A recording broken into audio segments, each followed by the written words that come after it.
नमस्कार दोस्तों, मैं आपका दोस्त दत्तात्रेय साहब ने और स्वागत है आपका मेरे इस चैनल में।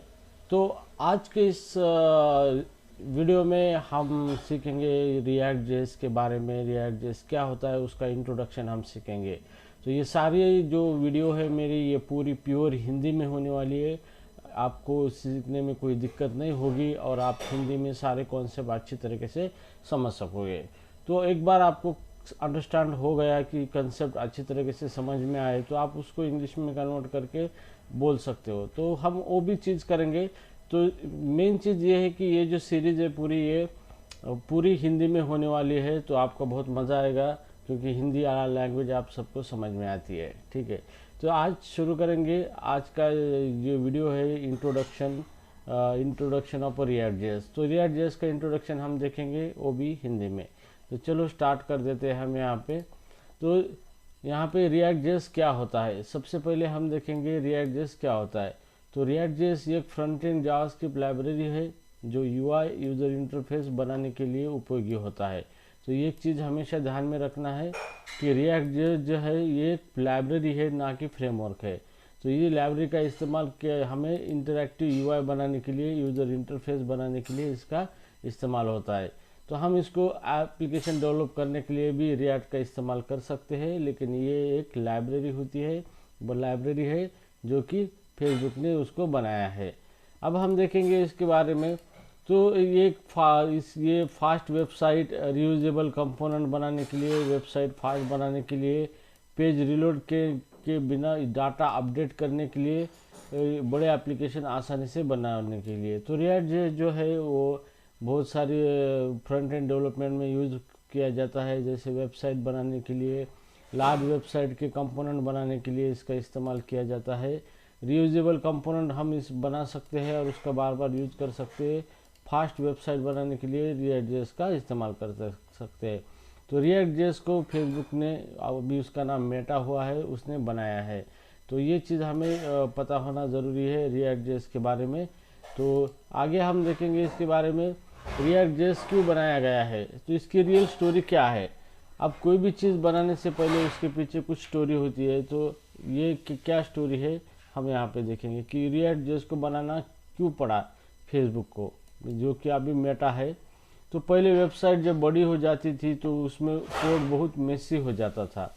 तो बड़े बड़े एप्लीकेशन बनते थे, वो एप्लीकेशन बहुत बड़ा होता था, तो वहाँ पे बहुत सारा कोड करना पड़ता था। तो सारा कोड एकदम बल्क में कोड रहता था, उसको मेंटेन करने के लिए या फिर उसको कोड को टेस्टिंग करने के लिए बहुत सारी प्रॉब्लम आती थी। तो उसके लिए यहाँ पे वो जो कोड है वो बार बार लिखना पड़ता था, पेज पूरा रिलोड होता था, डॉम स्लो अपडेट होता था और मेंटेन करना मुश्किल होता था। तो फेसबुक को अपनी फीड अपडेट करने में प्रॉब्लम आ रही थी, इसलिए उन्होंने रिएक्ट बनाया जो फास्ट, इफिशिएंट और कंपोनेंट बेस्ड आर्किटेक्चर देता है। तो ये है इसकी रियल स्टोरी कि फेसबुक को जो प्रॉब्लम आती थी उनकी फीड अपडेट करने में उनकी वेबसाइट के अंदर, तो उन्होंने रिएक्ट जेएस बनाया है जो कि फास्ट इफिशिएंटली काम करता है और जो भी वेबसाइट है वो फास्ट बनाता है। तो इसलिए रिएक्ट को बनाया गया है यहाँ पे ना। उसके बाद यहाँ पे फिर यहाँ पे रिएक्ट जेएस के कोर कंसेप्ट अभी देखेंगे हम, उसके कोर कंसेप्ट क्या है। तो उसका एक कंसेप्ट है कंपोनेंट। अब कंपोनेंट ये भी एक कोर कंसेप्ट है रिएक्ट जेएस का। रिएक्ट वेबसाइट को छोटे छोटे हिस्सों में बांट देता है, जिन्हें कंपोनेंट कहते हैं।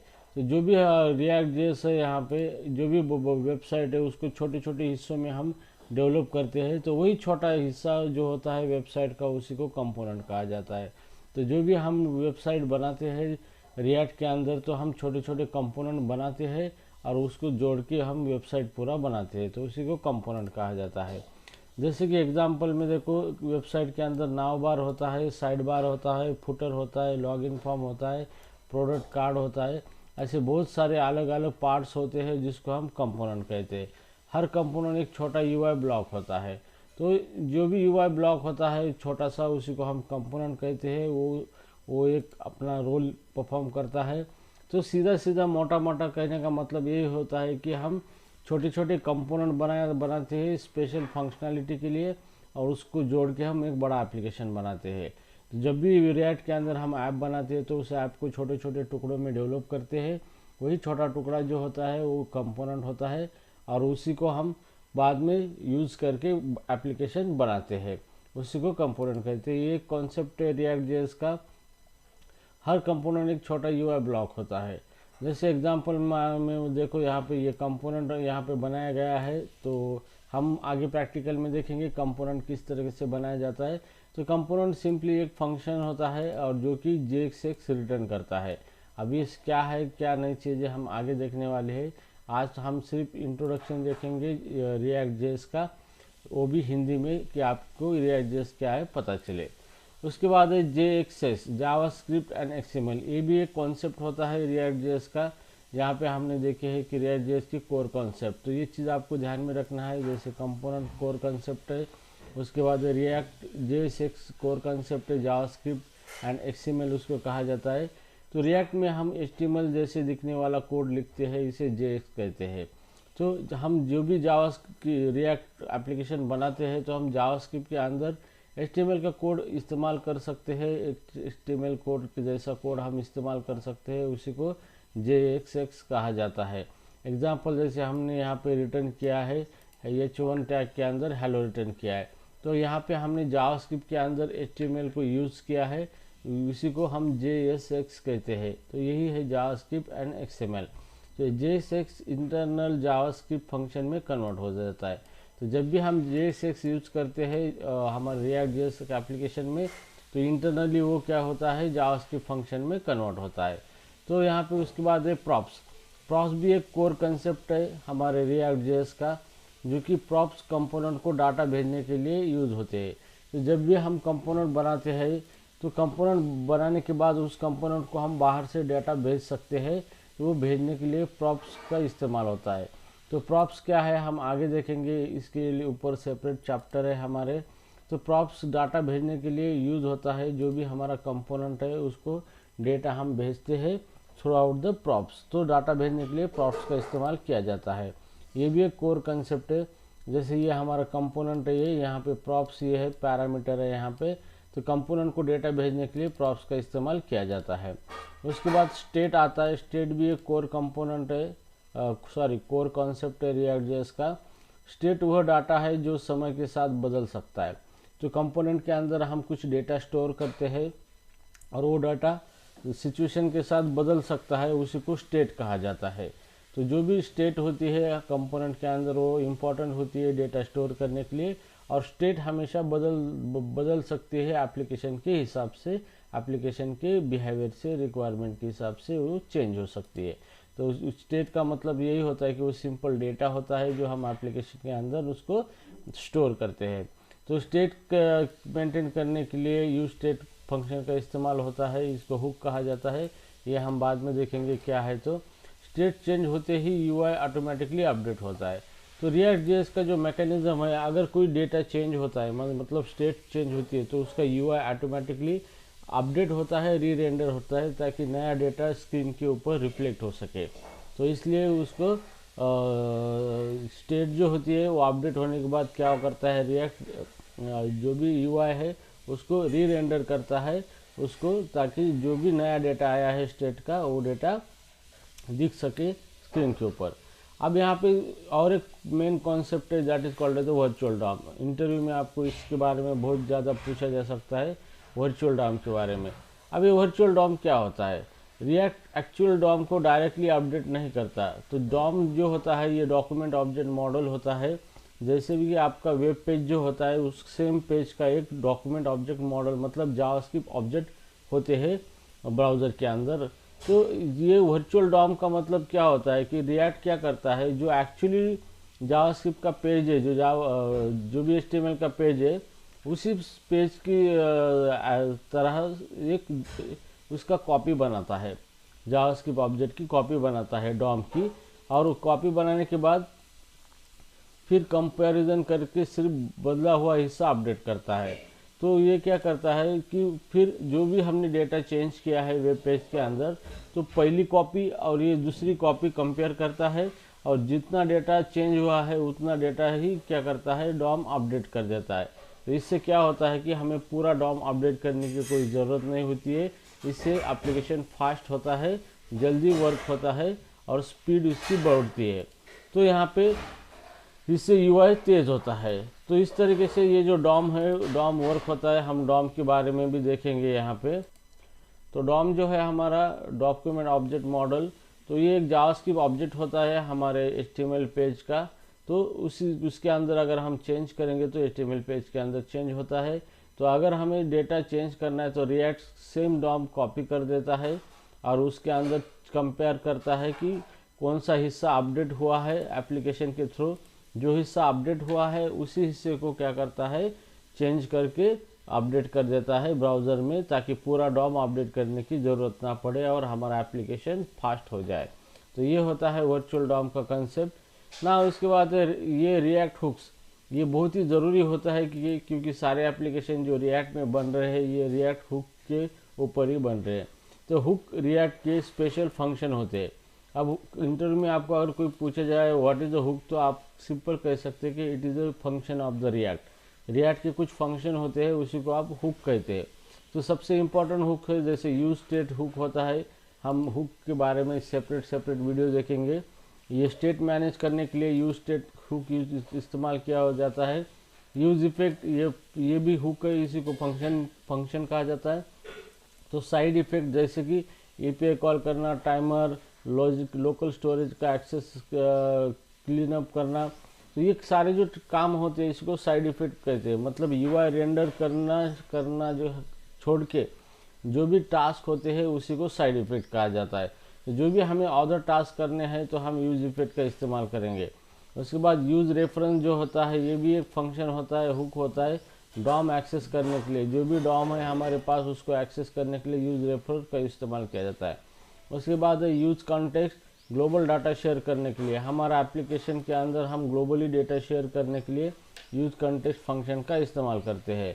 उसके बाद यूज रिड्यूसर जो होता है कॉम्प्लेक्स स्टेट मैनेजमेंट के लिए हम इसका इस्तेमाल करते हैं। तो ये रिएक्ट के अंदर बहुत सारे हुक है, बहुत सारे फंक्शन है। ये हम जैसे जैसे हम सीरीज आगे बढ़ेगी वैसे वैसे हम इस फंक्शन को डीप में देखेंगे, डिटेल में देखेंगे। ठीक है ना, ये हो गए फंक्शन। अब यहाँ पे रिएक्ट जेएस कैसे काम करता है हम देखेंगे। जैसे कंपोनेंट रेंडर होता है, तो कंपोनेंट जैसे हमारा लोड होता है, रेंडर होता है, डिस्प्ले होता है UI, तो रिएक्ट वर्चुअल डॉम बनाता है। तो रिएक्ट क्या करता है, एक हमारा जो भी पेज, वेब पेज, उसी का एक वर्चुअल डॉम बनाता है। ब्राउज़र डॉम से तुलना करता है कि जो भी हमारा ब्राउज़र का एक्चुअली डॉम है उससे वर्चुअल डॉम मतलब कॉपी करने वाला डॉम जो होता है उससे कंपैरिजन करता है। जो हिस्सा बदला है केवल वही हिस्सा अपडेट करता है और UI बहुत फास्ट और एफिशिएंट चलता है। तो यहाँ पे वर्चुअल डॉम जो है ये बहुत इंपॉर्टेंट चीज़ है रिएक्ट के अंदर। इंटरव्यू में आपको इसके बारे में क्वेश्चन पूछे जाएंगे, लेकिन डोंट वरी, मैं ये सारे क्वेश्चन के आंसर आपको बता दूंगा किस तरीके से इंटरव्यू में एक्सप्लेन करना है आपको। तो या इस तरीके से रिएक्ट क्या करता है, काम करता है। अब यहाँ पे रियल लाइफ एग्जांपल देखेंगे कि रिएक्ट का इस्तेमाल कहाँ कहाँ पर हुआ है। जैसे प्रोडक्ट का बेस कंपनी जो है, जैसे कि यहाँ पे अमेज़ॉन है, फ्लिपकार्ट है, तो उन्होंने इमेज है, यहाँ पे ये कंपोनेंट है, टाइटल है, रेटिंग है, प्राइस है, ऐड टू कार्ट बटन ये है। हर एक फंक्शनैलिटी के लिए उन्होंने एक कंपोनेंट बनाया है रिएक्ट का इस्तेमाल करके। तो दीज आर ऑल कंपोनेंट्स। तो ये उन्होंने ये सारे कंपोनेंट बनाए गए हैं, छोटे छोटे पार्ट्स बनाए गए हैं जिसका इस्तेमाल करके हम एप्लीकेशन की फंक्शनैलिटी को पूरा करेंगे। तो अगर प्राइस बदलता है तो रिएक्ट सिर्फ प्राइस वाला हिस्सा ही अपडेट करेगा, पूरी पेज नहीं। तो यही रिएक्ट की खासियत है कि जितनी चीज़ अपडेट करनी है वही उतनी चीज़ क्या करता है, अपडेट करता है। पूरा पेज अपडेट करने की ज़रूरत नहीं। तो इससे परफॉर्मेंस बढ़ता है, एप्लीकेशन फास्ट रन होता है और एप्लीकेशन की स्पीड भी बढ़ती है। तो चलो अभी देखेंगे हम रिएक्ट जेएस का प्रोजेक्ट का स्ट्रक्चर देखेंगे। ये स्ट्रक्चर पता होना बहुत ज़रूरी है। तो सबसे पहले आपका प्रोजेक्ट का फोल्डर होता है, उसके अंदर दो फोल्डर होते हैं। यहाँ पे सोर्स SRC सोर्स बोल के इसके अंदर सोर्स कोड होता है हमारा, और उसके साथ पब्लिक फोल्डर एक होता है जिसके अंदर हम पब्लिक डेटा रखते हैं, जैसे इमेजेस होती है, फाइल्स होती है, CSS फाइल, और ये पैकेज.json होती है, ये Node.js की फाइल होती है जिसके अंदर हमारे एप्लीकेशन की डिपेंडेंसी हम स्टोर करके रखते हैं। फिर सोर्स फोल्डर के अंदर app.js होता है, यहाँ से हमारा एप्लीकेशन स्टार्ट होता है। index.js होता है, यहाँ से हमारा HTML पेज स्टार्ट होता है। और हम यहाँ पे कंपोनेंट्स फोल्डर है जिसके अंदर हम हमारे कंपोनेंट्स बना के रखते हैं। और एसेट फोल्डर है जिसके अंदर हमारे एप्लीकेशन की एसेट होती है, जैसे जो भी डेटा होता है स्टैटिक डेटा, जैसे इमेजेस होती है, कुछ फाइल्स होती है, वो कुछ फॉन्ट्स होते हैं, ये चीज़ हम एसेट के अंदर रखते हैं। ठीक है, तो ये हो गया रिएक्ट जेएस एप्लीकेशन का स्ट्रक्चर हो गया। अब रिएक्ट जेएस के फ़ायदे बेनिफिट्स क्या है ये हम देखेंगे। फास्ट रेंडरिंग फास्ट होती है, कंपोनेंट लोड फास्ट होता है। रीयूजेबल कंपोनेंट्स हम क्रिएट कर सकते हैं, एक बार कंपोनेंट बनाए तो उसको बार बार रीयूज़ कर सकते हैं हमारे एप्लीकेशन के अंदर। बिग कम्युनिटी सपोर्ट है इसका, रिएक्ट के लिए बहुत सारी बड़ी कम्युनिटी है, तो हमें किसी भी तरह की आंसर चाहिए होती है रिएक्ट के अंदर, तो ये कम्युनिटी का सपोर्ट हम ले सकते हैं। Easy to maintain, application maintain करने में इजी होता है। Mobile app with React Native, आप मोबाइल ऐप भी बना सकते हो यूजिंग रिएक्ट नेटिव टेक्नोलॉजी, ये भी इसका बेनिफिट है। और ये SEO फ्रेंडली नेक्स्ट.js यूज़ करके, तो आप सर्च इंजन ऑप्टिमाइजेशन भी कर सकते हो नेक्स्ट.js का इस्तेमाल करके। ये एक इकोसिस्टम है रिएक्ट जेएस की। तो यहाँ पे हमने इसका ये बेनिफिट देखे हैं यहाँ पे रिएक्ट जेएस के फ़ायदे। अब रिएक्ट जेएस कहाँ उपयोग होता है, जैसे कि फेसबुक में जो भी वेबसाइट बड़ी बड़ी बनाई गई है, हम वहाँ पे रिएक्ट जेएस का इस्तेमाल कर सकते हैं। या फिर छोटी वेबसाइट बनाने के लिए भी रिएक्ट जेएस का इस्तेमाल कर सकते हैं, जैसे कि फेसबुक है, इंस्टाग्राम है, नेटफ्लिक्स है, अमेजोन है, फ्लिपकार्ट है, उबर है, एयरबीएनबी है। ऑलमोस्ट हर modern web app React use करता है। तो फिलहाल यहाँ पे रिएक्ट का बहुत क्रेज है, जो भी मॉडर्न ऐप बन रहे हैं अभी वो रिएक्ट जेएस का इस्तेमाल करके बन रहे हैं।